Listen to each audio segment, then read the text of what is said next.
السلام علیکم ورحمۃ اللہ وبرکاتہ۔ خواتین اسلام، ہم یہ بات کر رہے ہیں کہ ایمان ایک مومن کا کس طرح ہونا چاہیے اور کتنی محبت اللہ سے ہونی چاہیے۔ جیسے کہ اللہ نے کہا نا، والذین آمنوا اشد حبا للہ، اللہ تبارک و تعالی سے محبت حد درجہ ہونی چاہیے، انتہا درجے کی محبت ہونی چاہیے۔ اللہ سے زیادہ محبت کسی اور سے نہیں، یہ ہونا چاہیے، اسی کو ایمان کہتے ہیں۔ اور جب یہ کیفیت پیدا ہوتی ہے تو دنیا کی ہر نیکی میں آپ کو مزہ آئے گا اور ہر برائی سے نفرت ہونے لگے گی۔ اس سلسلے میں ایک بہت اہم بات ہے جو شاید پہلے آپ کو بتائی گئی نہیں یاد ہے مجھے، لیکن میں بتا رہا ہوں کہ ہم نے حدیث جبریل میں پڑھا ہے، اسلام، ایمان اور احسان یہ دین کے 3 درجات ہیں، دین کے 3 مراتب ہیں، اسلام، ایمان، احسان۔ ان تینوں کے درمیان ایک لطیف سا فرق، ایک بنیادی فرق اہل علم نے بیان فرمایا ہے۔ اور وہ فرق کیسے کیا ہے؟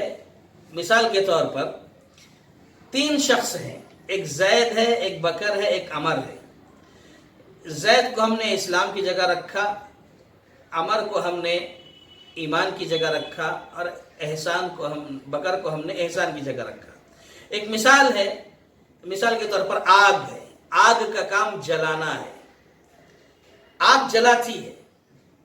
زید صاحب جو ہیں، انہوں نے سن رکھا ہے کہ آگ جلاتی ہے، تو ان کو یہ معلوم ہوا کہ آگ کا کام جلانا ہے، بس اتنا ہی۔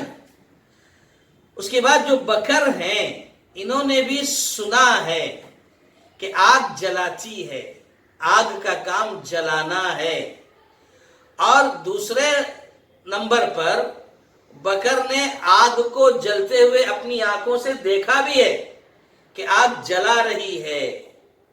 تو ظاہر ہے زید اور بکر دونوں کے درمیان آگ کے جلنے پر زیادہ یقین کس کو ہوگا؟ بکر کو ہوگا، کیونکہ بکر نے سنا بھی ہے اور دیکھا بھی ہے، زید نے صرف سنا ہے۔ اب معاملہ عمر کا ہے، عمر نے زید کی طرح سنا بھی ہے کہ آگ جلاتی ہے، بکر کی طرح دیکھا بھی ہے عمر نے، یعنی سنا بھی ہے اور دیکھا بھی ہے کہ آگ جلا رہی ہے، اور عمر کی انگلی بھی آگ میں جلی ہے۔ تو معلوم ہوا کہ عمر کا جو یقین ہوگا آگ کے جلنے پر یا آگ جلاتی ہے، وہ یقین نہ تو زید کے پاس ہوگا نہ تو بکر کے پاس ہوگا۔ یہی مثال ہے، یہی فرق ہے اسلام، ایمان اور احسان کا، کہ ہم اسلام اور ایمان کے درمیان میں ہیں۔ ہمارا اسلام اور ایمان جس قدر پختہ ہوگا، جتنا آگے ہم ترقی کریں گے، اتنا ہم احسان کے درجے پر پہنچیں گے، اور جب احسان کے درجے پر پہنچ جائیں گے تو آپ جانتے ہیں نا احسان کسے کہتے ہیں؟ اللہ فرماتا ہے، ان تعبد اللہ کأنک تراہ فإن لم تکن تراہ فإنہ یراک۔ جب تم احسان تک پہنچ جاؤ تو یہ سمجھ لینا احسان کسے کہتے ہیں، کہ تم اللہ کی عبادت اس طرح کرو گویا کہ تم اللہ کو دیکھ رہے ہو۔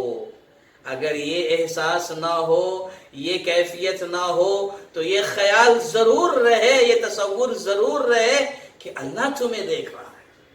اور جب اللہ ہمیں دیکھ رہا ہے، جب یہ چیز آ جائے گی، یہ درجہ ہمارے پاس آ جائے گا احسان کا، تب آپ کو، ہم کو عبادت کرنے میں مزہ آئے گا، لذت ملے گی، سکون ملے گا۔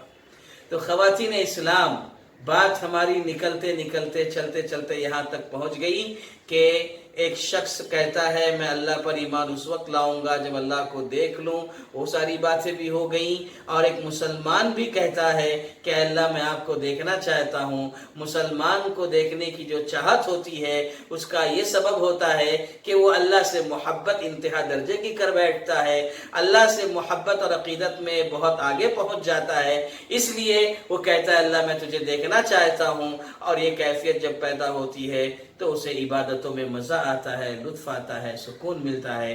اللہ تعالی ہمارے اندر بھی یہ ساری کیفیت پیدا فرمائے، آمین۔ وآخر دعوانا ان الحمدللہ رب العالمین۔ السلام علیکم ورحمۃ اللہ وبرکاتہ۔